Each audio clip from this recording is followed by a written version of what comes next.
Нұрлан имамды тыңдауға бола ма, не дейсіз деген сұрақ көп қойылады. Бұл сұрақ жауап беруді жөн көрдім бүгін.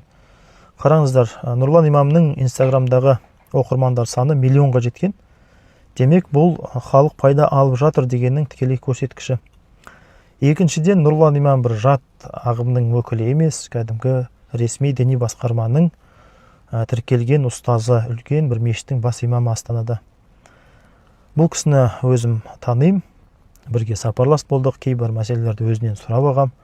Мысалы, мынау домбыра мәселесіне келетін болсақ, желіде ол кісінің домбыраны жоққа шығарған адамның намаз қабыл емес деген сияқты сөздер бар.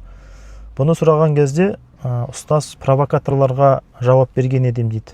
Домбыра туралы қайта-қайта сұрап берген, сөйтіп жауап берген, сәл енді эмоцияға берілген шығар. Енді бұндай мәселелерді пәтуа ретінде емес, өзінің жеке көзқарасы деп қабылдау керек. Ұстаздың өзі де оны айтқан. Ал бұлай жалпы дін жеткізудегі методикасы өте мықты, қарапайым халыққа жағымды деп ойлаймын. Енді үйренетін жерлері де бар, түзейтін жерлері де бар. Бәріміз адамбыз ғой.